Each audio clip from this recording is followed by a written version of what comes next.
Hi, எல்லோருக்கும் வணக்கம். Welcome to உங்கள் நான் கமல் ஹாசன்ஸ். அந்த வீடியோவில் நம்ம கமல் சார் பற்றின ஒரு புதிய தகவல் தான் டிஸ்கஸ் பண்ண போகிறோம்.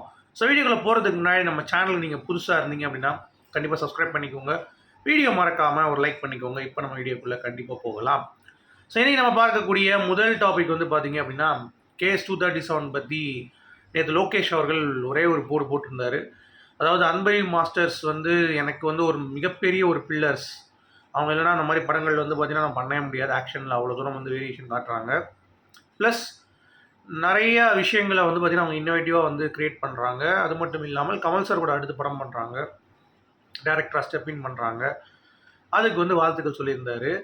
சரி, இதில் KS237 ஒன்லைன் அந்த நாட் இருக்குல்ல, அது வந்து லோகேஷ் அவர்களே ரொம்ப மிரள வச்சுருக்கு. அதாவது நெல்சனுக்கு வந்து பார்த்தீங்கன்னா கூலியோடைய கதையை வந்து லோகேஷ் சொல்லியிருக்காரு. நம்ம லோகேஷ்க்கு வந்து நெல்சன் நம்ம ஜெயலர் 2 இருக்குல்ல, அந்த கதையை வந்து லோகேஷ் சொல்லியிருக்காரு. ஸோ அந்த மாதிரி டேரக்டர்ஸ்குள்ளே இப்போ ரொம்ப ஈகோ இல்லாமல் ஸ்டோரியை ஷேர் பண்ணுற அளவுக்கு 2 பேரும் வந்து இருக்காங்க அப்படிங்கிறது பார்க்க முடியுது. அந்த வரிசையில் அன்பறிவு கிட்ட நம்ம லோகேஷ் அவர்கள் ஒன்லைன் வந்து கேட்டிருக்காங்க. ஒரு ஃபுல் ஸ்டோரியும் வந்து பார்த்தீங்கன்னா இதுதான் அந்த ஒரு பேட்டர்ன், இதுதான் நாங்கள் பண்ண போகிறோம் அப்படின்னு சொல்லியிருக்காரு. அதை கேட்டு லோகேஷ் வந்து ரொம்ப இன்ட்ரெஸ்டிங்காக இருக்குது, மிரண்டு போயிருக்காரு. கண்டிப்பாக இதை நீங்கள் பண்ணுங்கள், ஒரு டைமென்ஷனே மாற்றிடலாம் அப்படின்ற மாதிரி. அதாவது ஒரு நியூ டைரக்டர்ஸ்ட்டை கொடுக்கும்போது தான் இப்போ வந்து அதற்கான ஒரு ஃபீல், அந்த ட்ரெண்டு வந்து பார்த்திங்கன்னா ஈக்குவலாக கோபப் பண்ணுறாங்க. அதாவது அதுக்காக நான் வந்து சங்கர் சார், மணிரத்னம் சார் வந்து நான் இந்த இடத்துல கீழே இறக்குறேன் அப்படின்றது கிடையாது. அவங்கவுங்க காலத்துக்கு ஏற்ற மாதிரி அவங்கவுங்க ஜாம்பவான் அப்படின்றதுனால இப்போ அன்பறிவாக இருக்கட்டும், லோகேஷாக இருக்கட்டும், இது இன்னும் 10 வருஷம் அப்புறம் லோகேஷ் வந்து அந்த ட்ரெண்டுக்கு வர முடியுமானா ஓட முடியாது. ஸோ அந்த ஒரு ஆங்கிளில் நான் சொல்கிறேன், ஓகேவா? ஸோ அப்படி இருக்கும் பொழுது இந்த லைன் வந்து ரொம்ப நல்லா இருக்குது, ஸோ சீக்கிரம் வந்து படம் பண்ணுங்க அப்படின்ற மாதிரி விஷ் பண்ணியிருக்காராம். ஸோ KS237க்கு கமல் சார் வந்து பார்த்தீங்கன்னா உடம்பு பயங்கரமாக குறைச்சிருக்காரு அப்படிங்கிறது உங்களுக்கு தெரியும். கிட்டத்தட்ட 6-7 கிலோ வந்து ஷெட் ஆகிருக்காரு. ப்ளஸ் கெட்டப் என்ன அப்படிங்கிறது தான். ஸோ அதற்கான லுக் டெஸ்ட் ஆகஸ்ட் 21 ஆரம்பிக்குது அப்படின்றாங்க. ஸோ சீக்கிரம் ஆரம்பிங்கப்பா. ஏன்னா ஏற்கனவே ஆகஸ்ட் முதல் வாரம் 2 வாரம் நீங்கள் இப்போ வந்து ஆகஸ்ட் லாஸ்ட் வீக் கொண்டு போயிட்டீங்க. ஸோ சீக்கிரம் வந்து ஆரம்பிங்க அப்படிங்கிறது தான் பாயிண்ட்டு. பட் பரபரப்பாக இருக்குது. KS237 வந்து சம்பவம் செய்யும் அப்படின்றதுல எந்த ஒரு மாற்று கருத்தும் இல்லை. அடுத்து 40 வருஷம் ஷாகர் படம் வந்து பார்த்தீங்கன்னா ஹிந்தியில் கமல் சருக்கு ஒரு பிரேக்கிங்கான ஒரு படம். இந்தியாஸ் வந்து first official entry of the best foreign language ஃபிலிமுக்கு வந்து பார்த்திங்கன்னா இதுதான் வந்து ஆஸ்கார்ஸ்க்கு வந்து உள்ளே போச்சு. பட் அந்தளவுக்கு அது கிடைக்கல. ஃபிலிம்ஃபேர் அவார்டு வந்து வாங்கிச்சு. கமல் சருக்கு வந்து பெஸ்ட் ஆக்டருக்கு வந்து கொடுத்துருந்தாங்க. இதெல்லாம் வந்து நம்ம கேள்விப்பட்டது தான். ஸோ 40 வருஷம் ஆயிடுச்சு. ஸோ எல்லா லாங்குவேஜ்லேயும் கமல் சார் வந்து பார்த்தீங்கன்னா அந்த டைமில் இறங்கி அடிச்சிருக்காரு. அதில் ஒன்று முக்கியமான சம்பவம் வந்து சாகர் அப்படின்ற படம். ஓகே, அடுத்து நம்ம ராமநாதன் அப்படின்னு சொல்லிட்டு ஒரு ஆக்டர் ப்ளஸ் டப்பிங் ஆர்டிஸ்ட், அவர் வந்து கமல் சார் கூட வேட்டையாடு விளையாடு சீனில் வந்து ஒர்க் அவுட் பண்ணியிருக்காரு. அப்போ கமல் சாரே பாராட்டியிருக்காரு, உங்கள் கண்ணு நல்லா இருக்குது, உங்கள் கண்ணு நல்ல ஃபீலிங்ஸ் வந்து எமோட் பண்ணுது அப்படின்ற மாதிரி. அவர் மிரண்டு போயிட்டாரா, என்ன சார் உங்கள் கண்ணை வந்து க்ளோஸ்அப்பு ஒய்டு எந்த ஆங்கிளில் காட்டினாலும் உங்கள் கண்ணு ஒரு பவர், நீங்கள் போய் என்ன சொல்கிறீங்கன்னொடனே எனக்கு ரொம்ப புகழ்ந்தார் அந்த சீன். பட் அந்த சீன் வந்து படத்தில் வரல. ஸோ 7ஆம் அறிவில் கூட டாக்டராக வந்து பண்ணியிருப்பார்ல, அது அவர் தான் ராமநாதன் அப்படின்ட்டு. நல்ல ஒரு ஆக்டர். அவர் வந்து கமல் சார் வந்து ஒரு திறமை இருந்தால் அதை எங்கே வேணாலும் சரி நான் வந்து வச்சு மறைச்சி வைக்க மாட்டார். அதை வந்து அப்படியே உங்ககிட்ட வந்து பாராட்டிடுவார். அது வந்து கமல் சார் கூடிய ஒரு ஜென்யூனான ஒரு கேரக்டர். அது வந்து எனக்கு ரொம்ப வந்து காம்ப்ளிமெண்ட் கொடுத்தாரு. அது ரொம்ப எனக்கு ஹாப்பியாக இருந்துச்சு அப்படின்ற மாதிரி தான் சொல்லியிருந்தார். ஓகே, ஸோ அது நல்லா இருந்தது. அடுத்து ஒரு திமுகவுடைய போஸ்ட்டு, அதாவது உடனே வந்துடுவாங்க, என்னப்பா திமுக வந்து அடிமையாகிட்டார் அப்படி இப்படின்னு. ஆக்சுவலாக கமல் சார் 5 வருஷத்துக்கு முன்னாடியே ஒரு விஷயம் சொல்லியிருக்காரு. மாணவர்களுக்கு வந்து ரொம்ப சுமையை வந்து கொடுக்காதீங்க, அவங்கவுங்க ஃப்ளோவில் விடுங்க, படிப்பு மட்டும் இல்லாமல் அவங்க என்ன தனித்திறமை இருக்கோ அதை வந்து டெவலப் பண்ணி பண்ணுங்கன்ற மாதிரி. இப்போ புதிய கல்வி திட்டம் வந்து டிஎம்கே கொண்டு வந்ததில் அதெல்லாம் இருக்குது. மாணவரோட நலன் கருடி அவங்களுக்கு வந்து என்னென்ன வந்து கொண்டு வர முடியுமோ, அவங்களுக்கு என்ன கொடுக்க முடியுமோ, அவங்கள வந்து வெறும் படிப்படின்னு சொல்லாமல் நிறைய டிஃப்ரெண்ட் டைமென்ஷனில் அவங்களுடைய லைஃப்பை கொண்டு போகிறதுக்கு இப்போ புதிய கல்வி முறை வந்து அமலாக்கப்பட்டிருக்கிறது. ஸோ அதுக்கு வந்து பாராட்டம் தெரிவிக்கும் வகையில் டிஎம்கேக்கு வந்து பாராட்டியிருக்காரு. இது 5 வருஷம் முன்னாடியே கமல் சார் சொல்லியிருக்காரு. அதாவது மக்கள் நீதி மையத்துடைய நிலைப்பாடு இதுதான். ஸோ அது வந்து இப்போ நிறைவேறினோடனே கமல் சாருக்கு வந்து செம்ம ஹாப்பி ஆகிடுச்சு. அதனால் அவர் வந்து அந்த போஸ்ட் போட்டு தமிழக முதல்வர் மு க ஸ்டாலின் அவர்களையும் பாராட்டியிருக்கார். அன்பில் மகேஷ் பொய்யாமொழி அவர்கள்கிட்டையும் வந்து பார்த்தீங்கன்னா ஃபோன் பண்ணி மினிஸ்டர்கிட்ட இந்த மாதிரி நீங்களும் வந்து கொஞ்சம் அரசு அதிகாரிகளுடைய பசங்களை இந்த மாதிரி ஸ்கூலில் படிக்க வைங்க, ஓகேங்களா? ஸோ படிக்க வச்சிங்கன்னா அதனுடைய பணக்காரர்கள் இப்போ கொஞ்சம் படிக்க வைக்க ஆரம்பிக்கிறாங்க அரசு பள்ளியில்.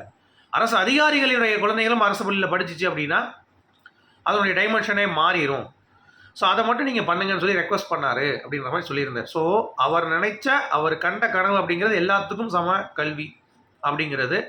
ஸோ அதை வந்து இப்போ டிஎம்கே கொஞ்சம் கொஞ்சமாக பண்ணிகிட்டு இருக்கிறதுனால இப்போ இந்த திட்டம் வந்து அதை வந்து ஊக்குவிக்கும் வகையில் இருக்கிறதுனால அவங்களுக்கு கமல் சாரோடைய பாராட்டுகள் தெரிவித்திருக்காரு. இதில் என்ன தப்பு இருக்குது அப்படிங்கிறத நீங்கள் தான் சொல்லணும்.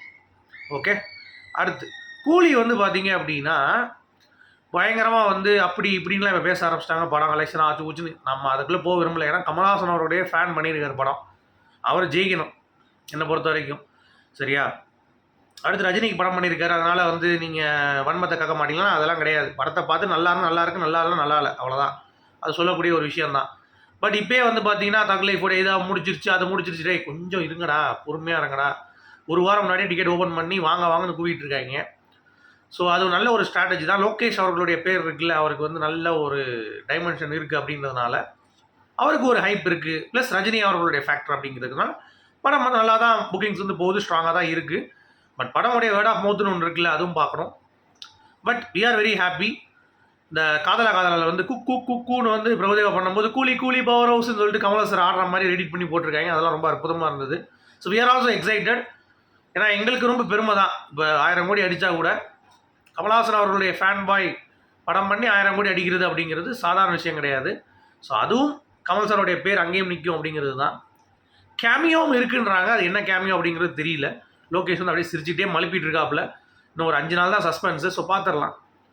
ஓகேவா? ஸோ அதனால் அதை பற்றி நம்ம ரொம்ப டீட்டெயிலாக பேச வேணாம்னு நினைக்கிறேன். ஓகே, அடுத்து ஊர்வசி அவர்களுடைய இந்த மைக்கேல் மதன் காமராஜர் சீனில் வந்து கமல் சார் வந்து வந்து பார்த்தீங்கன்னா சும்மா டம்மியாக டேக் பண்ணுறோம் அப்படின்ற மாதிரி சொல்லிட்டு தான் அவருடைய காஸ்டியூம்லையும் நடிக்க வச்சுருக்காரு. அப்போ சும்மா எடுத்துகிட்டு சரி ஓகே நாளைக்கு இப்படி தான் எடுப்பாங்க போல், அப்போ படத்தில் இது கிடையாது போல், இதுக்கு எதுக்கு மெயினாக அந்த சீனுக்கு அந்த காஸ்டியூம் போட சொல்கிறீங்க, சும்மா நான் நார்மலாக வந்து நடிச்சுட்டு போகணும்ல ரிஹர்சல் அப்படின்னோடனே கமல் சாருக்கு அந்த பதட்டம் பார்க்கணும். ஊர்வசி வந்து ஒரு பதட்டமான கேரக்டர் அந்த படத்தில். ஸோ அதை வந்து ரியலாக இருக்கணுன்றதுக்காகவே சும்மாவே சொல்லியிருக்காரு இதுதான் டேக் அப்படின்ற மாதிரி சொன்னோடனே அவங்க மிரண்டாங்களாம். ஒரு ரிஹர்சல் அடுத்த நாளே டேக்குன்ட்டார் அடிப்பாங்க. அதுதான் அந்த படத்துக்கு சக்ஸஸ். ஸோ உண்மையிலேயே அதை வந்து பண்ணியிருக்காரு கமல் சார். அப்படிங்கிறப்ப ஊர்வசி மாதிரி ஒரு ஆர்டிஸ்ட் வந்து இந்த கோப்பை பண்ணி இந்த டைலாக் டெலிவர் பண்ணியிருக்காங்கல்ல. ஸோ அது வந்து இந்த படத்துக்கு ஒரு ப்ளஸ்ஸாக அமைஞ்சிருச்சு. தடுமாறுற மாதிரி பேசணும் அப்படிங்கிறதே ஒரு கேரக்டராக கமல் சார் வந்து வடிவமைச்சிருக்காரு அப்படிங்கிறதை பார்க்கும் பொழுது what kind of genius is அப்படின்ற மாதிரி தான் தோணுது. அடுத்த ஆகஸ்ட் 10ஆம் தேதி 7 வருஷம் விஸ்வரூபம் 2 படம் வந்து விஸ்வரூபம் நல்லா போச்சு. பட் விஸ்வரூபம் 2 அந்தளவுக்கு போகல. பட் இருந்தாலும் நல்ல சீக்வன்ஸ் ஸ்டண்ட் சீக்வன்ஸ் நல்லா பண்ணியிருப்பாங்க அந்த படத்தில் அப்படிங்கிறது. ஸோ 7 வருஷம் ஆகிடுச்சு, சரசரசரன்னு ஓடிடுச்சு அப்படிங்கிறது தான். அடுத்து வந்து 65 வருஷம் களத்தூர் கண்ணம்மா 10ஆம் தேதி ஆகஸ்ட் 10 குழந்தை நட்சத்திரமாக கமல் சார் அறிமுகமாகி 65 வருடங்கள் ஐயோ அப்படின்ற மாதிரி இருக்குது. ஸோ அது ஒன்று சொல்லணும்னு நினச்சேன். அடுத்து மகேஷ் பாபு அவர்களுக்கு பிறந்தநாள், தெலுங்கு ஆக்டர். ஸோ அவர் வந்து கமல் சாருடைய ஃபேன் அப்படின்றது எந்த ஒரு மேடையிலையும் அவர் வந்து விட்டதே கிடையாது, சொல்லிடுவார். ஸோ அவருக்கு வந்து ஒரு வாழ்த்துக்கள் சொல்லிக்கலாம். அடுத்து அபிஷேக் பானர்ஜி அப்படின்னு சொல்லிட்டு ஒரு ஹிந்தி பாலிவுட் ஆக்டரு. அவர் இந்த மாதிரி தமனா கூட ஒரு சீரீஸ்லாம் வந்து பண்ணார். ப்ளஸ் இப்போ ஸ்டோலன் அப்படின்ற மாதிரி பண்ணியிருக்காரு. ஸோ அவர் வந்து லேட்டஸ்ட்டாக சொல்லும்பொழுது கமல் சாரோடைய நாலேஜ் அப்படிங்கிறது ரொம்ப ஹியூஜ். நான் ஒரு ஆக்டராக தான் அவர் இருக்கிறப்ப போய் பார்க்குறேன். அவர் வந்து அவரே மெசேஜ் அனுப்பிச்சிருந்தாரு, நம்ம லஞ்சுக்கு வாங்க அப்படின்னு சொல்லிட்டு நாங்கள் என்னடா அது அப்படின்னு சொல்லிட்டு போனோம். ஒரு ஆக்டர் அப்படின்றதை தாண்டி ஒரு நல்ல ஒரு கிராஃப்ட் மேன். நிறைய விஷயங்கள் அவருக்கு வந்து தெரியுது. எனக்குலாம் அதை பார்க்கும்போது நாலேஜ், அதாவது ஒருத்தர் வந்து கமல்ஹாசன் அப்படின்றதை தாண்டி அவர் சினிமாவில் அவ்வளோ டெப்த்தாக என்னென்ன விஷயங்கள் பண்ண முடியுமோ அவரை மாதிரி இன்னொருத்த பண்ணுவாங்களா அப்படின்ற அளவுக்கு அவ்வளோ நாலேஜபிள் பர்சனாக இருக்கக்கூடிய ஒரு நபரை நான் நேரில் சந்திச்சிருக்கிறது அப்படிங்கிறது மிகப்பெரிய ஒரு அனுபவமாக இருந்தது. அது வந்து என்னுடைய அவ்வளோ மோட்டிவேட் பண்ணுது என்ன அப்படின்ற மாதிரிலாம் வந்து பேசியிருந்தார்.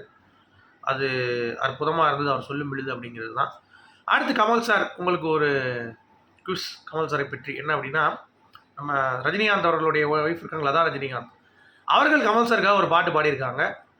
அது என்ன பாட்டு என்ன படம் அப்படின்னு தெரிஞ்சால் நீங்கள் வந்து கமெண்ட் செக்ஷனில் சொல்லுங்கள். இது ஜஸ்ட் ஒரு ஆக்டிவாக வச்சுருக்குது, எத்தனை பேர் பார்க்குறீங்க இந்த வீடியோ ஃபுல்லாக அப்படிங்கிறதுக்காக தான். ஸோ லைக் அண்ட் சப்ஸ்கிரைப் மறந்தாமல் பண்ணிடுங்க. மீண்டும் சந்திப்போம். Good bye.